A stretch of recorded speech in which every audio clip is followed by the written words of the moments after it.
All right, I'll go ahead and get the meeting started of the January 2022. Ooh, 2022. Senior Center Commission meeting. It's 4:01 p.m.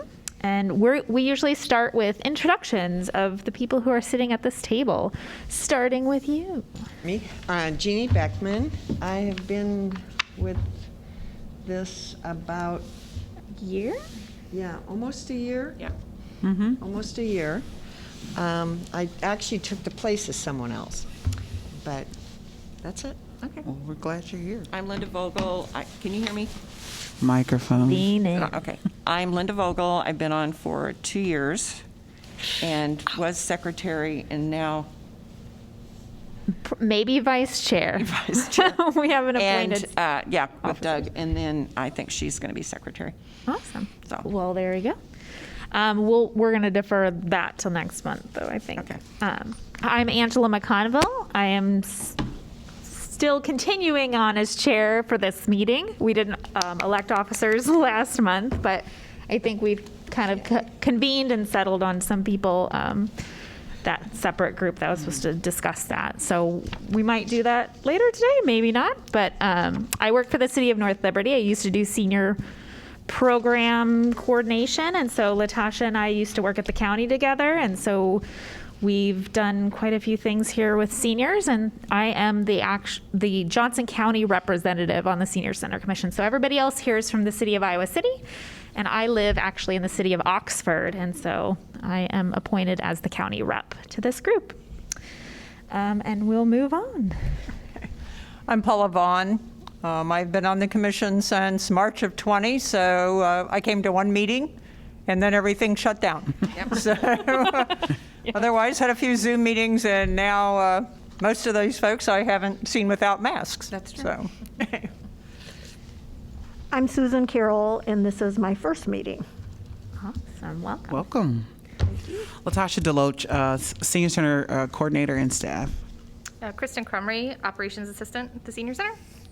Awesome. Thank you. We Oh, have some folks in the audience who we might want to Yeah. introduce as well, since they are technically staff. Sure. You guys want to just pop up and just say your name real quick? Sure. I'm Josh Moe with OPN Architects. I'm Kumi Morris with the City of Iowa City. I'm with Facilities. Ben Clark, I'm City of Iowa City. I'm with the Engineering Division. awesome. So those are my backup people that have been wonderful. And when I've been giving you all reviews about updates on the facility master's plan, those are the folks who have been key people, very key people in helping us come along in this process. So Yeah. we'll get to hear from them maybe later. I'm really excited about this presentation. And so thank you for being here. We're going to move on to agenda item number 2, minutes of the December 16th, 2021 meeting. And the people who are present at the meeting are welcome to move on whether to approve those minutes, or if you have any changes, speak now before we motion.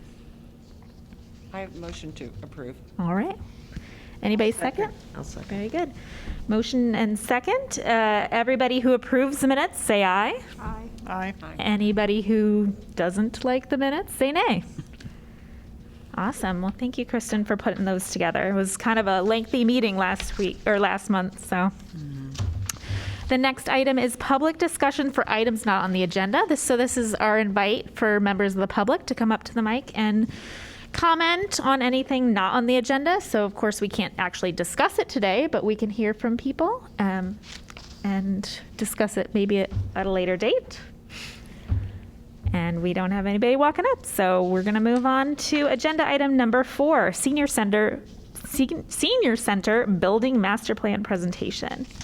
Yes. And this is so the yes, main this reason. presentation Yeah. will be by Joshua Moe from OPN, and he'll do the presentation. I've been working with Josh over the last year. As you all know, we had an original architectural firm, and then things had to get changed there, and so OPN stepped in and have assisted us with the facility master plan. One thing that is really important is these renderings. This plan is a plan, so that means that there are things here that when we get into the next phase, which is a design phase, and then there's another phase after that is where we start getting more into construction. So know that this is just very preliminary. How do we make these changes? And Josh will reiterate this later, but I just wanted to be really, really clear with you all that this is not what the senior center officially will look like. We do need to go through a design phase.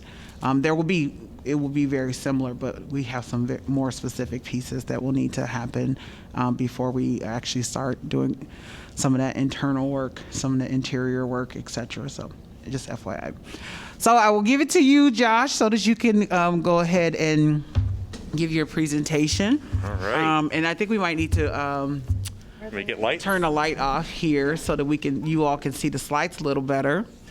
And our hope is not right after this meeting, but in a little while, we may be able to put some of this on our senior center webpage. But we want to double, triple make sure that it's the right stuff out there. But so that'll be out there. And once it's live, I can have Kristen email you all, or I can email you when it's live and available. All right. Can you guys hear me? All right. So thank you very much, Latasha. I am Josh Moe with OPN Architects, and this has been a year of pandemic meetings, but we did get some good work done. Oh, we might need to. I think the computer froze up. Uh-oh. Technical difficulties. I just want to make a comment that I think most of the people at this table have gotten this example of this construction is a really good showing of the timeline and process that the government goes through to create and change something. So you're all learning It is not overnight. We hem and haw and we go out for bids, and it's a process. So. Yeah. So the very condensed version of our history for this building is, interestingly, this building is two buildings. There was a 1904 building, and then they added on top of it in 1931. And so a couple slides, you'll sort of see these two different versions of the building. And then in 1975, when the post office moved out, the city of Iowa City, the county, and probably a lot of our friends and family members reinvested substantially in this building to turn it into the senior center. And they did a ton of things right. The building has been a wonderful facility for the community for many years. But since the 1977 to 81 renovation, there's been maintenance work, but no major reinvestment. The building is still in remarkably good condition. It's a great facility. It's not just to look at, but also functions well. But it is at a point in its life where the city, the senior center staff fully understands that a pretty substantial reinvestment is necessary if it's going to carry forward. And some of these ideas began with a sort of a reality check that accessibility is a challenge in this building. Mm-hmm. And we know we have a big, beautiful front entry right off of Washington Street, and then another entry, on Lynn Street, and then another entry on Washington Street, and then another entry up on a parking garage. And so there's real big challenges with the way that the building is operating today. So, as Latasha said, another architecture firm started to do an analysis, started to do an ADA assessment, did a lot of good work, but they finished their job. It was a little bit incomplete, and so we jumped on to finish the project up. And so this last year, we've completed that study, and this effort is the very, very, very beginning of a design process. This is just the visioning and programming effort. Nobody really knew exactly how much effort was going to be needed, specifically how much money was going to be needed to do a substantial reinvestment in the project. So the goal of this was to give you guys a range of what's possible and what it could cost, and then look to the community to see, okay, what's the community's appetite for reinvestment in this building? How big, how major of investment is it important? And we think we have a great plan here, but we know it'll get adjusted based on community feedback. After we learn more, we hope to immediately dive into the design process, where we'll come up with renderings and pictures that show people what things look like. We'll develop construction documents, And as a public entity, it'll go out to bid for following all the Iowa bidding laws. But right now, we're just doing the very, very beginning phase of understanding what's possible and how much it might cost. And there's an acknowledgement, too, that there's probably going to need to be a combination of city investment, and there's already been a substantial city commitment through the CIP funding, but also maybe some fundraising, too, depending on how much renovation, restoration, and modernization the center wants. So we started off developing a list of drivers and goals, and we learned early on that accessibility, not just ADA, but accessibility for all people in this building needs to be it's needed. It's not okay right now, and it needs to get better. And that wayfinding is an issue. People can't find their way through the building. People get confused. There's too many entrances. Adding more signs isn't the solution. There's an architectural solution where it's obvious and simple when you walk in the building where you ought to go. And also understanding each floor might be organized in a way where all the program elements are together. The city has a strong commitment to energy efficiency, and being carbon neutral is something that we really want to strive towards. And we also, of course, want to look to the 4 pillars of the senior center. So with those sort of guiding principles in mind, we spent time looking at the building and coming up with plans and ideas, and delivered a report. And this is a report that, as Latasha said, you guys will have access to shortly. There's a few things we want to make sure everybody's on the same page regarding. And my goal today is to sort of walk you through this report, so when you have it, you know what you're looking at. And the report is structured in 4 parts. There's a main report that gives you all of the basic information, and then there's 3 appendices with lots of backup information.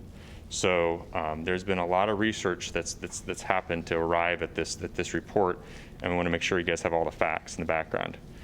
A little fun picture thrown in here. I remember seeing the center pom-pom squad at the block party several years ago, and that's great. This facility is amazing. Like, the people who are here are just really making this a vibrant place in Iowa City. And one of the things that kept coming up in our conversations is, this is an historic building.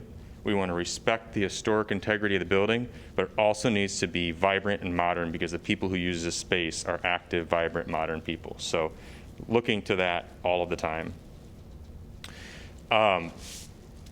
We weren't the only ones, Latasha, Ben, Kumi, and I, and of course Kristen and the staff, involved in this report. We had additional consultants. We had mechanical, electrical, plumbing consultants engaged in the process. We had a kitchen consultant involved in the process, and we also had a historic envelope consultant who was involved in the process. And of course, we put this all together into a single report. So here's these 2 pictures I told you about. The top one is what this building looked like in 1904.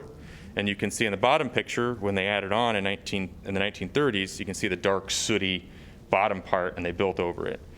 And this is important to understand, because the dark, sooty old building and then the lighter colored building, you see where it moves from dark to light. That addition on top of the building, we discovered over the analysis of the building, has some problems. And we were invited to do this study with the center, focused on how we can rework the inside of the building to be more accessible and more functional. But through a thorough analysis of the building, we learned that there's some envelope problems, some exterior wall issues that are they're kind of important to address soon. And so we were looking for accessibility, but we found some other things. The center does have a new roof, so a lot of the leaks are taken care of. That's a good thing. But we have some pretty big issues. And here you can see in a drawing, it's that there's a horizontal line above all of those openings. From there up, that's an area where we call it the upper level, or the parapet of the building. There's portions of the building that are starting to lean outward. Uh-oh. And over a long period of time, they could potentially fall off. We're not concerned about that happening right now, But this is a moment to just fix it and get it safe and get it all tied back together. We also, if you look at the exterior of the building, you'll see that the windows are looking kind of worn out, and they are. They're leaky. They're replacement windows from the 1970s, and they are beyond their serviceable life. They're aluminum windows, so you can't really repair them. They just need to be replaced. There are some wood elements in the windows and doors that we can restore. And all of these things will contribute to making the building more energy efficient, tighter, warmer in the wintertime. But most importantly, keeping water out of the inside of the building so that the building doesn't deteriorate. We don't get stains on the wall and plaster falling off. One thing I wanted to point out too that we're interested in, and why when we present some costs you might be a little bit surprised about them, is if you look on the side or the entry of the building, there's this little thing. I don't know if you guys, show of hands, anybody seen that thing? So that's actually a piece of the building that they removed to put the skywalk on. And interestingly, if you look in the left picture, there's a rod, a metal rod. That's actually how the building is built. There's these big projecting pieces of stone that project outside the building, and then there's a rod inside the building that holds it in place so it doesn't fall, so it doesn't fall down. We're a little bit concerned about those. So one of these envelope issues we're concerned about the top of the building kind of moving is it might be because these big things are starting to move a little bit because they're held together by metal rods that might be old and rusty. So that's a big project, sort of starting to tear the building apart, fix some of the inside, and put it all back together for hopefully another 100 or 130 years. Can I ask a quick question? Of course. Okay, so you're saying that the bottom structure is strong enough to take the top structure. It's just that because of it shifting due to the fact that, like you said, the rods might be rusting or whatever, right? Yep. Yeah. Okay. So I don't want to alarm anyone. I wouldn't worry about walking around the building at all. No, Old buildings move, but Right. this it has orthopedic problems. Yeah. It's Okay. got That a makes crooked sense, back. though. So. Yeah. But the reason we knew this is because there's cracks in the limestone, and stone doesn't bend. Yeah. It gets to a certain point, it just breaks, and so there's cracks in the building, and that sort of alerted us that something was going on. Right. And if you put a level up there and you can scan the building, it's just leading in Slightly certain off, areas. yeah. So. Yeah, I was just curious about that. So, but that's good though that the bottom part is strong enough to take the weight of this the building's a top. tank. It's built very, very well. And I think if I didn't say this at the beginning, it's a really good building and absolutely worth investing in. Okay. It's just all buildings require maintenance after a certain time. Thank you. Yeah, no, you're very welcome.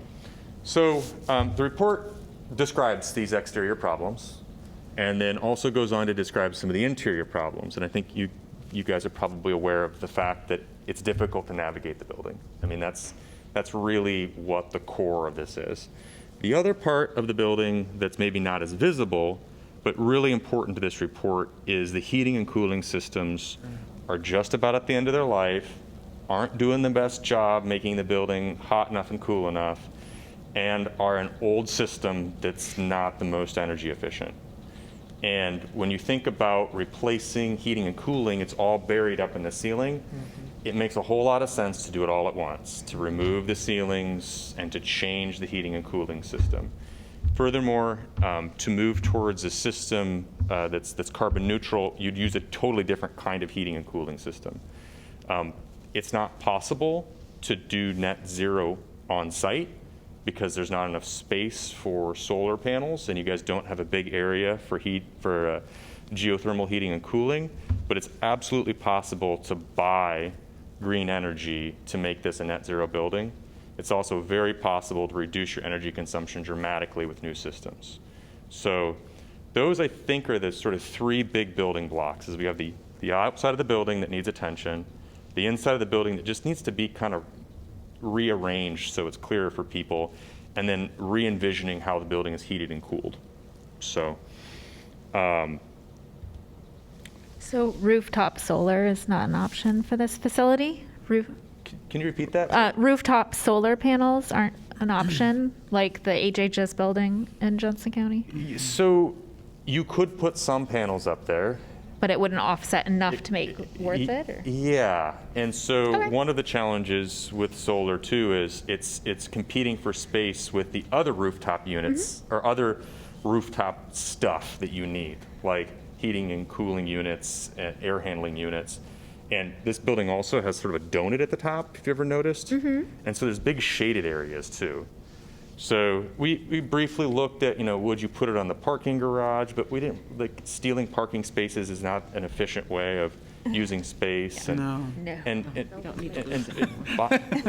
and buying and selling green energy is honestly a really good solution. Let an energy company who manages energy deal with it and then buy it, solar power from them or wind power from them. So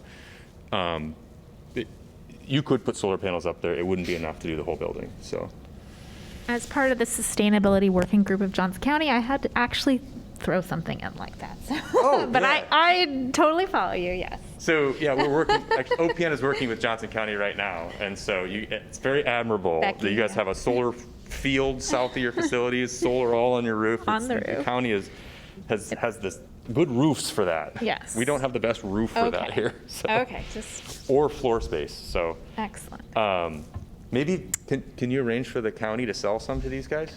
Oh, well, maybe. I don't know. I think I have to work my magic. I work for the city of North Liberty now, so I don't really have a lot of clout over there, but So, one other program driver that's connected to reprogramming this space is this kitchen right behind us. And this is really important to the senior center staff because the kitchen doesn't work. The kitchen has all kinds of problems, both safety related, but also heating and cooling.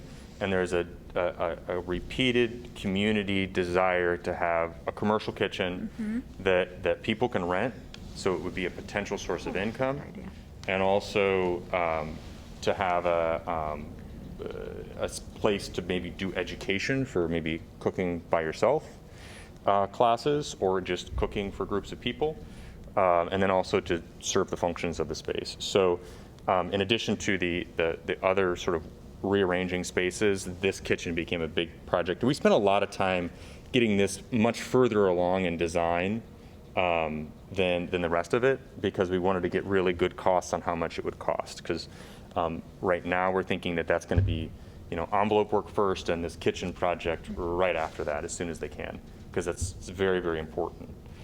And so this plan down here in yellow was what that would look like. The window would still be there, but it would be a completely different quality of space.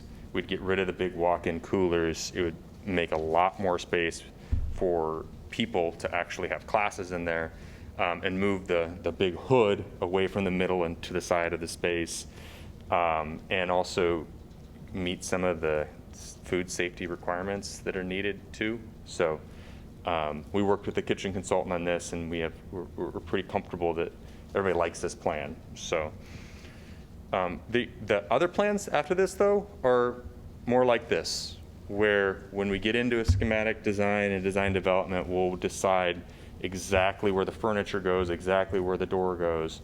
But right now, they're bubbles of space, and honestly, how much money gets allocated to the project will determine how deep we go.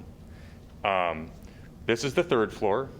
The third floor is a great floor for the education floor, for classrooms. Right now, the classrooms probably aren't the right sizes, and they have big problems with sound transmission between the rooms. And so the staff worked to provide a revised plan that maybe we'd get some new walls that are more sound, better with sound, and also right-size the rooms, and also relocate all of the sort of education classroom functions upstairs. Furthermore, the skywalk is going to continue to be an important entrance that's connected to parking, and a lot of people who use the facility do drive. So re-envisioning that sort of entry, it's an important entry point, and right now you're just going to walk into a wall. Having that as a reception area, it might be staffed, it might just be a kiosk, but something that's more welcoming and more entry would be the goal. And in all of these, also revisioning bathrooms to make sure that they're fully accessible. So, any questions about what we were thinking about for the upstairs education? The mezzanine level, or the level 2, which is where a lot of the staff offices are, it makes a lot of sense for the staff's safety to put the staff on a floor where they can have a little bit of controlled access, and they're in their zone, and they are all working together and collaborating together, hopefully, so they should have offices that are close to one another. And so this floor doesn't have a lot of needs for changes, just sort of rearranging the spaces a little bit to give them all of the offices they need, and probably get rid of maybe some of the public functions that are up there right now, just to sort of create a zone or a floor that's more separate for them, and then some spaces to meet with people who might come up to visit them.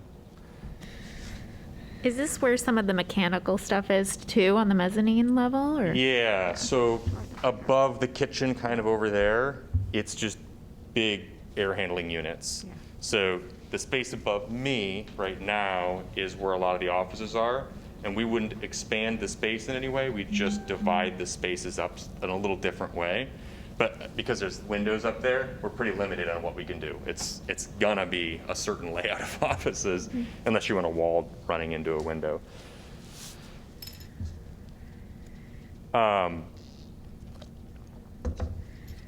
The social floor, this floor, we kind of talked about the kitchen renovation.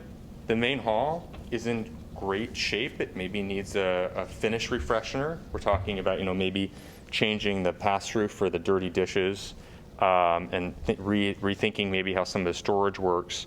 But this zone is a great space, and it seems to be well utilized. The other thing would be to sort of, again, think about what that front zone is too, and how that would work, and make some corrections to some stuff on the front main stairs where there's some unlevelness, I guess. The ground wellness floor is the one where where we have probably know the least about right now for what's appropriate for that floor. We want it to be the wellness floor, and we know that the spaces down there aren't the best. There's a lot of weird columns in rooms. There's also some things that aren't wellness associated with that floor. And so we wanted to sort of consolidate that. And the other really big challenge with the lower level is an accessible entrance. And the current one works, but it kind of creates some problems for making the building confusing. And again, as I said earlier, there's clearly an important entry off of the skywalk. Architecturally, the front of the building just looks like it's right there. And then there's an entry over there. And so It's not as inviting, I guess, as this side. And so, Yeah. so making it more obvious where you want the public to enter would be a really important thing. And then getting people to the elevator. We know that most of the people who travel up and down this building are looking for an elevator. That a lot of them aren't looking for the stairs. So get people to the elevator in the clearest way possible. And so we looked at two different concepts, maybe doing an exterior entryway that is a little bit more obvious, that's pulled away from the building, and would allow you to enter the building and maybe get a clean shot to the elevator. Also looked at just making the entry maybe a little bit more inviting in that corner. So this one is probably, when this becomes a project, hopefully soon, has a serious historic preservation implication too that needs to be really carefully studied, because we don't want to do anything to detract from the existing historic front, but we want to reinforce that and make it clear. So there's some layers of complexity for what that might actually look like. We think we know how much an addition would cost, but the final appearance of it is, I think, the effort. I like the idea of an add-on to the front section, kind of in terms of security too, being able to, shut down those doors that go actually into the building instead of having, someone enter a sphere of space inside the building already before entering. So there's that extra level of And then we could keep it open longer if somebody's waiting for the bus. They can just kind of hang out in that area. And maybe the interior doors are locked at the end of the day. You know, it just kind of opens up, I think. We had talked about that with the last group, so I'm just kind of reiterating that we were kind of all in the same headspace about that too. I like it. Thank you. So, is there anything else, Latasha, that is important to point out on what we've rearranged or how we've rearranged it? Just know this is not, it's not final, right? We know this is very preliminary, but the ground floor is really important because we know that that's where the top floor, that bottom floor, ground floor is where that membership is really getting utilized. So we want to make sure that those spaces are the right size, right? We want to make sure we have right fit. And also we have to look at the progression of the type of programming that we're going to. We need more space these days, right? No one really wants to work out on top of one another because we're trying to learn how to coexist with not just COVID, but also other seasonal different illnesses that come along, and just being more cautious as we go forward. So, as you see some of those, we have additional studio, we have more spaces, we have an actual locker room. So we're looking at making sure that we keep, VNA and those health kind of focused things on one floor. And so, just being really cautious about that and know that there's some more discussion that needs to be had here. And we want to make it, we want to make sure we stay within the guidelines of the historic preservation, because they're going to be very particular about what the exterior of our, as if you guys were here earlier, some of you were, some of you were not, and we had to kind of decide on which opening we would be allowed that, historic preservation agreed they would be okay with. And so, that's going to be really, really important here because we want to make sure that we're respecting the historical nature of the building, but also making sure that we have things set up for the programming for now as well as future generations to be able to utilize this building. And so these are just some examples, but there are some really good solid pieces that you see repeated on both. And then there are some that we've made some adjustments on trying to figure that out. So these are just renderings, but as we gather more information and look at previous research and do some more research, we'll be able to come up with a good plan for that ground floor. So also part of this report is included our estimates, and everybody knows that guessing on prices right now is a really tough job. Yeah. And so there's a little bit of caveat in here about we do our best, but things are rapidly increasing in cost. And so the cost estimate, which is, I'll just give you the big picture because you can't obviously read this, is we laid it out so you can see what it costs today, what it costs in 10 years, and what it would cost in 20 years. Because one of the challenges is people think, well, I'll delay that till later. Everything costs a lot more later. So right now, this is grouped into 3 projects. The exterior envelope project, which is currently about $3.5 million. And through the past year's CIP funding and this next year's CIP funding, that project is substantially funded. And so that's project 1, is getting that top of the building that's having some orthopedic problems corrected.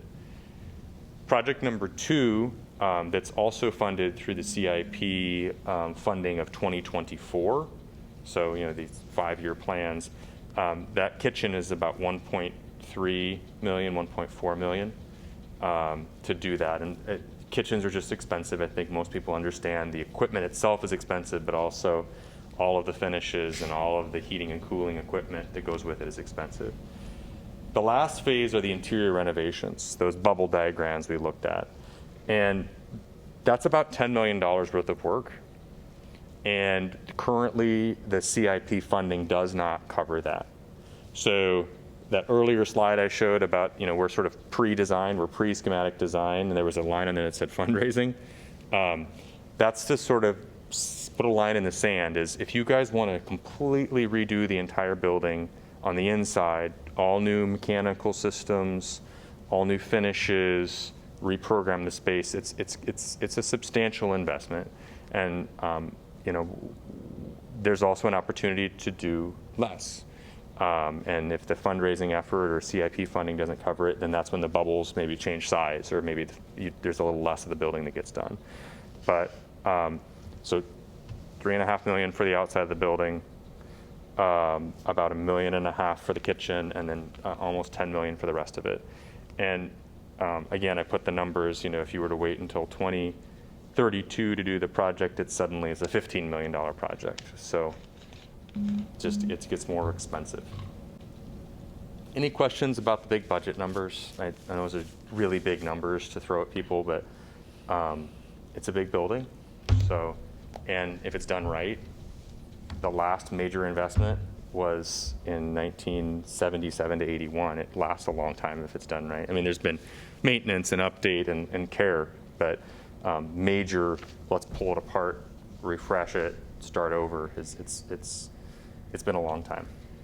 It makes sense to me to dedicate the CIP funding to the very unsexy things. So things like that we aren't going to be very excited about. So the envelope, definitely, I mean, that's important. And if we don't repair that, I would hate to have something fall on someone, or, there could be repercussions there, like safety repercussions. And then I really appreciate you prioritizing the kitchen, because we've had lots of conversations about the kitchen and having a real good look at that and how that can be a source of revenue for us. So I appreciate that. But yeah, using the CIP funds to do the stuff that's not going to be fun to sell to people who might want to, give funds. And then it makes us a little dependent on getting excited about changes in the inside to really rally people to help fund the inside. So I do have a question on cost comparison. So we've got this. If we went in and there was another building in town and wanted to renovate it, what kind of cost would that be? And I know that would be a really hard one to come up with. Or if we started from ground zero up to get the space like we have here, is that going to be 10 times as much as this, or? Because I know the real estate in this town is just unbelievably high. Yeah, I mean, that would be a completely different way of thinking about the center, like relocating it. One of the things about this building is these old buildings are kind of forever buildings. Every 50, 60 years, you do a major reinvestment and they're good for 50, 60 years. You could probably get away with something less expensive out in the suburbs, not in the core of the city. But it wouldn't be the kind of building that you'd have here. It'd be a very different way of thinking about what the senior center is to completely relocate it. Without doing a real careful study of what would a brand new facility of this amount of square foot cost, I don't want to say for sure. But as a general rule of thumb, a major reinvestment is similar in cost to a new building. Okay. So. Now, one of the things about doing a rehabilitation like this is if you need to scale back, you have an opportunity to scale back and not, maybe Latasha doesn't get new carpet in her office, sorry. What? But We took it off. you could, that's a more of a No. possibility. With a new building, carpet's you got to got do it couple. all. Right. So, but, sorry, not a real answer, but No, that's fine, because I've seen the cost of real estate around this town, and it just amazes me that some of it is, especially downtown, is just insane. it is. It's very expensive, and construction is increasing in cost in a very fast, scary way for us. So it'd be nice to see the numbers, though, and just have something in our hands.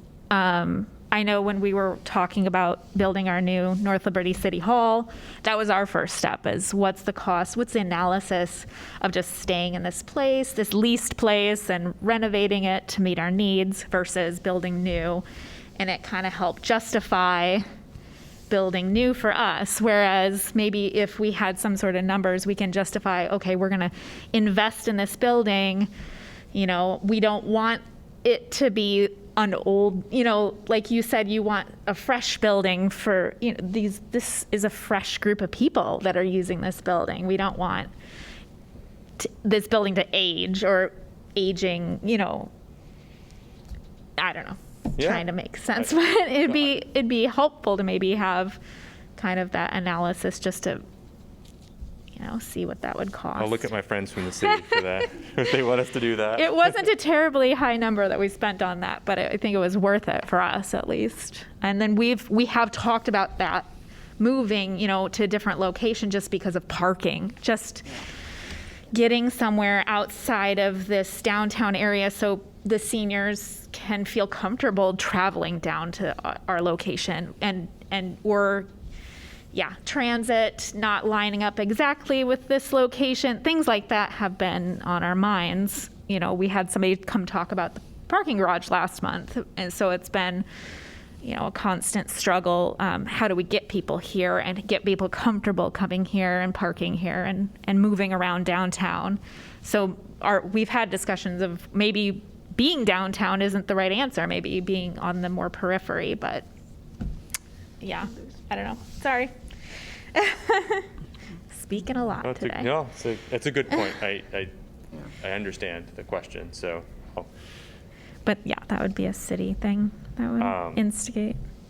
Anything like else that. about general costs of, it seems like this group is up to speed and smart about costs, like it's millions of dollars it's not good, but it doesn't scare you guys. You can understand that's just what it costs to do big projects. Well, the other thing too, if you would give an idea of an estimate for a new building versus this, would that, of course, add to your costs, I would assume, right? Yes, we would have to pay Josh more. Yeah, I mean, because- we design we do a lot of historic preservation and we do new, like my firm does, and so it's what the owner wants, and it's not irregular for that question that you just asked to come up with someone after we do a careful cost analysis for rehabilitation to do a second study where we say, what would it cost to do a new one? And usually we would need to engage some additional people because, do you have the land or a place? And it's kind of hard to do that study without a specific location in mind. Because, currently there's no other place at this point, is there, that you were thinking about? I don't think so. I know we've kind of breezed over this conversation a couple different times and, have throughout, swimming pools on the roof to being way out. So, it just kind of has depended, but no one has done any purposeful research on an actual location. Yeah, because that would take a whole different direction and some studying done there also, trying to it figure would out. be a whole new study because we would have to do community input again. We would have to also look Zoning. at zoning. Yeah. It becomes a whole other process. Yeah. One of the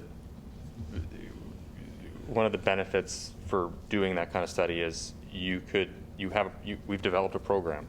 The quantity of space and the kinds of spaces that you need are known now because of this report, and it seems like we made it all work in this building envelope, but I think you're getting everything you want, right, Latasha? So For the most part. for the most part, yeah.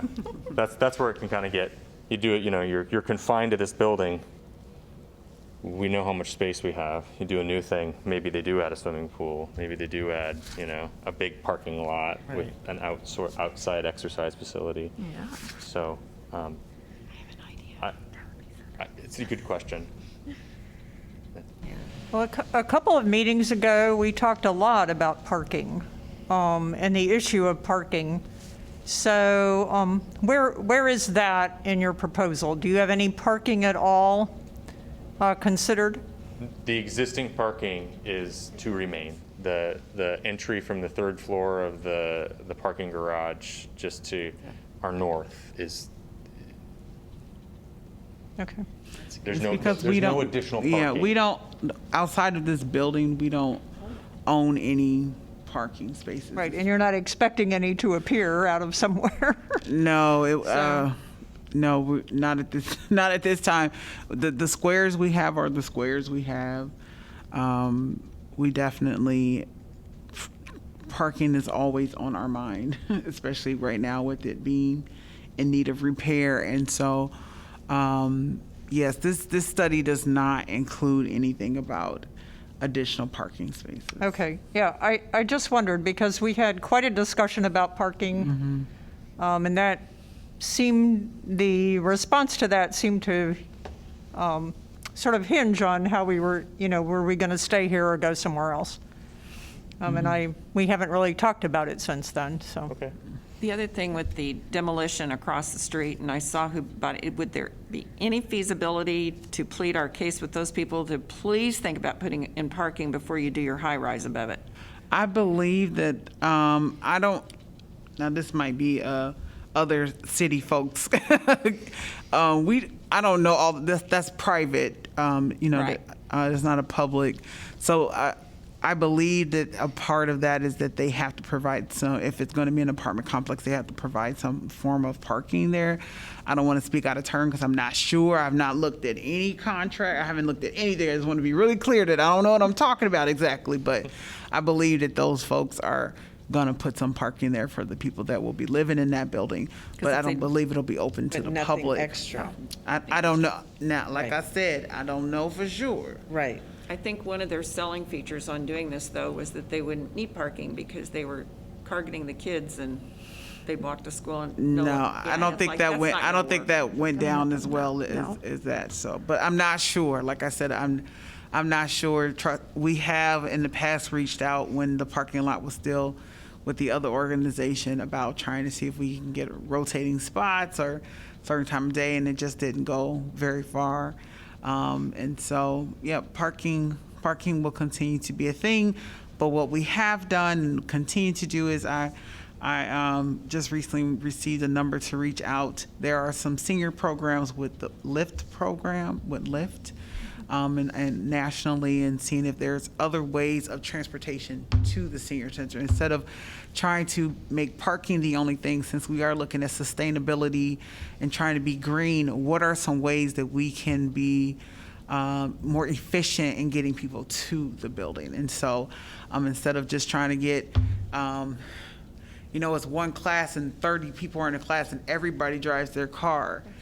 Is there a way to, get that down to 7 cars or 8 cars, and then a couple people ride together or a couple people get dropped off, and then we have other means to be able to get people to the building. So one way we're trying to conquer the parking issue and maintaining this wonderful facility is, one, we don't have to pay rent on this facility, right? Because we already own it.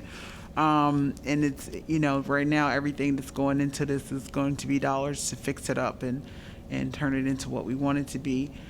So if we try to renovate another place, we might not own the property, and I don't know how well that will go over renting a space. But I think since we own this, we might as well fix it up, and then I think our mind should shift a little bit to transportation to the senior center, since we know we can't really control the parking, because that's going to be an issue for any businesses downtown. In the shift to moving towards higher occupancy and the vehicles that come here, maybe as you think of, renovating that entrance door, putting in a dedicated drop-off pickup lane. I know there is space there now to drop off and pick up, but, when I was dropping Lorraine off, she had to, use the ramp, and it's so small. Maybe just enhancing that and dedicating that space out front to maybe making it a little bigger or easier to traverse, to get into the door from that space.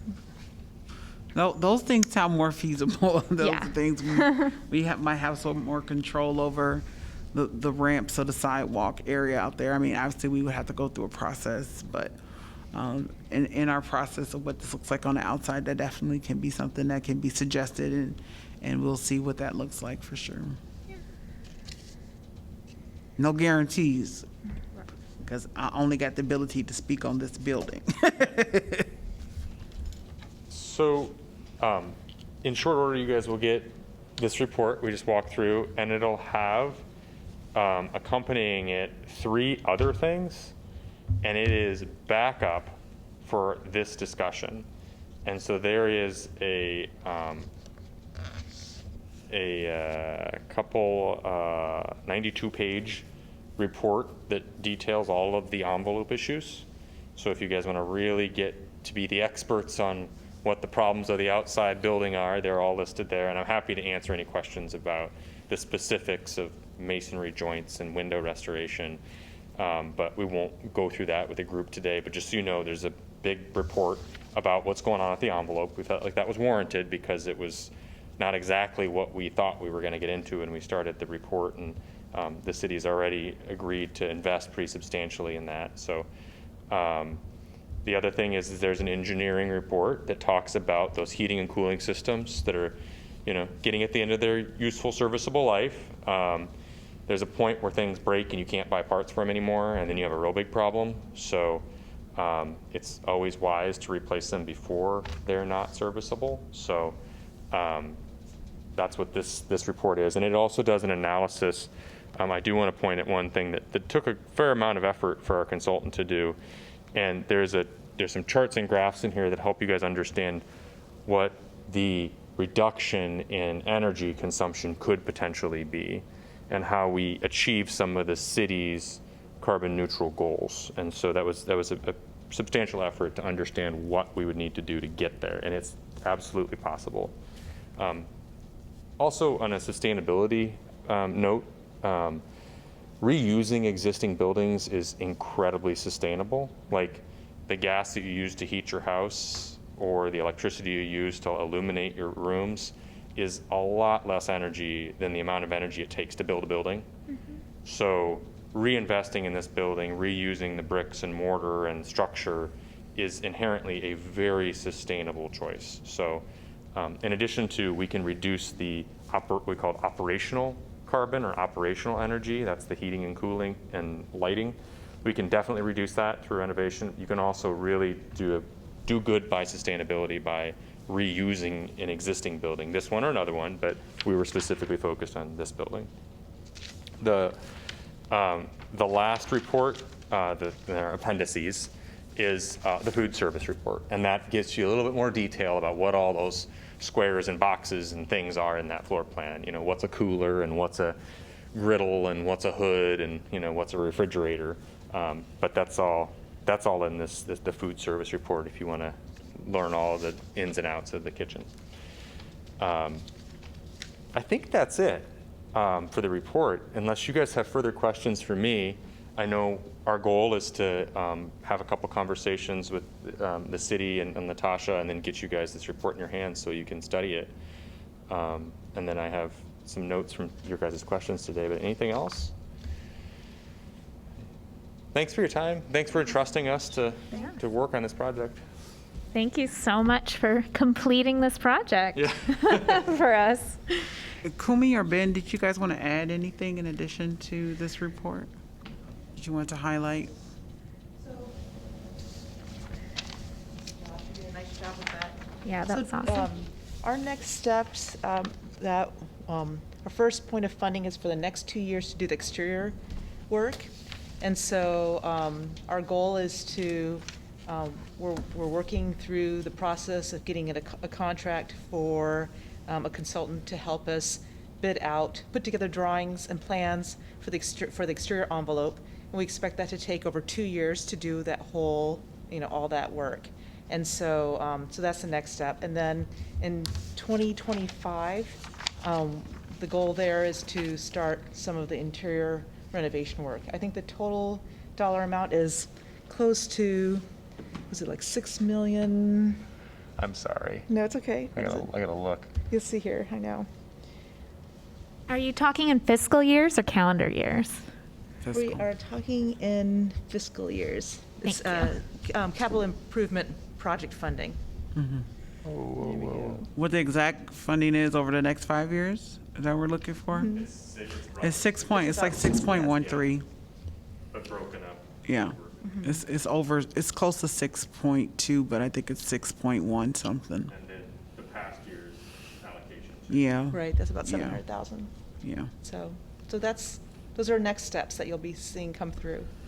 The one thing that's important to remember is every year we get to apply for additional CIP that stretches out to an additional year. So they know with us having this plan and being able to kind of give these preliminary numbers, they know that there are things. The thing about a master plan that is beneficial is I'll have a map now. I know what to request in future years, right? So in 2028, I already know, according to looking at a plan, oh, we need to replace the elevator. So I'll be able to kind of put approximate numbers into there and be able to justify why I need that for that particular year, because this will already be on file, et cetera. So this is kind of giving me a roadmap on how to request for funds in our capital improvement, as well as going back to Angie's point about sexier projects. Even though we have CIP set aside specifically for kitchen in a few years, if we raise money and we want to raise the money for the kitchen, our CIP dollars do not leave. They would just go for the next project. If we end up funding the $1 million for the kitchen through community donation, the $1 million that was still set up for the kitchen will just go to our interior projects. Do you understand? So it doesn't go away, so that those are dollars that are set aside specifically to be able to help with the renovations that are needed here at the senior center. Any additional money will help us to move forward some projects. Just kind of depending on design and when construction can begin too. We have to factor those in, and it takes a while for those things to happen. So just, you know, the kitchen is a sexier project is what I'm saying. People might get really riled up and excited about that versus people really caring about my carpet. You know, they might not be as excited about that as they would be about getting new stoves and teaching opportunities and et cetera. So. Do you have, is it a half FTE that's dedicated to fundraising and working with friends? Or is it a full-time? We have the board, and we do have a half-time employee specifically looking at development. Because this is a lot of work. Yes, and so this So is maybe very that's true. an employee ask too. Yeah, this is very true, and so I've been very clear with that about our city manager office and with council as well. And it may come down that I have to request specifically within our CIP dollars to have a firm specifically to assist us, or to be able to look at these dollars through friends and seeing if we can get a firm that will specifically help us address some of those things. Since I'm unable, I've put in a request for an additional for full-time, another full-time staff person to assist us with this. But just given some of the changes that are happening on the state and local level, I wasn't able to get that position. And so, trust me, I have a C, D, E, F, G plan to be able to get some of those things adjusted. And, you know, we will make do because it's something that the center needs. And we also know we have wonderful folks here who are willing to give. So that might be less work for us if we know we have folks who are prepared to already support us, as well as we have some really good infrastructure set up for how we receive funds, and some good folks on our board that are financially savvy that can assist us as well. So I'm not too worried about it. Maybe I should be, but I'm not too worried about it. I'm just one of those people that believe that if we need $1.3 million, we'll get it. Or we'll get darn close to it. I just believe that. I don't know why I'm not afraid and terrified about it. I just believe that, and because it's well worth the investment. Our community literally can't function without older adults. It just literally cannot. So I just believe that it's out there, and so our biggest cheerleaders for senior center are other older adults. Mm-hmm. So wonderfully, sometimes they have the disposable income, and sometimes they have the disposable time to help us get the word out to be able to do this work. So I'm definitely leaning on the resources that I have, and I also know that our community will come through for us because they always do. And so I'm not too worried about it. I just know that it will happen for us in the time that it needs to happen, and we'll be all right. And so we'll probably start that. We've already started that process on the Friends board of trying to get assessments and different things about the financial needs for that project. So we're already ahead of the game already and looking at what that might come to pass, and we'll let you all know when we get closer. So we already have a firm working with us and looking at some things right now. Awesome. Other questions? Thoughts? I know we're getting close up on time. Yeah. I didn't really have much to report because I figured this would take up a lot of our time since I know I'm next up. I'm sorry, I'm not trying to jump over you, Angie.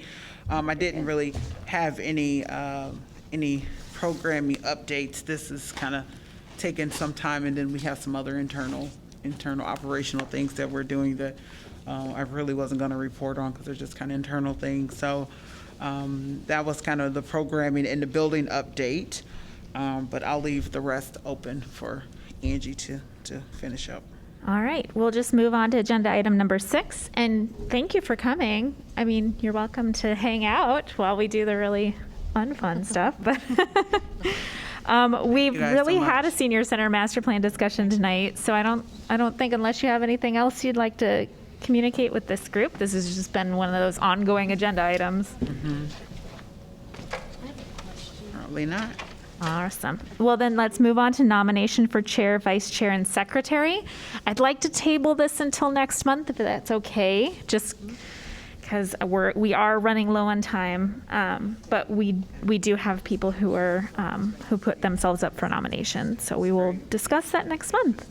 The next item is Commissioner's Report of Community Correspondence, and this is the item where if you have heard something that's been brought up during this meeting that's not on the agenda and you want to talk about it, or your memory is jolted about something you did in the last week that was really impactful and you wanted to share it with the group, this is where you kind of say it. We can't have discussion about the item because it's not officially on the agenda, but you can make announcements if you would like.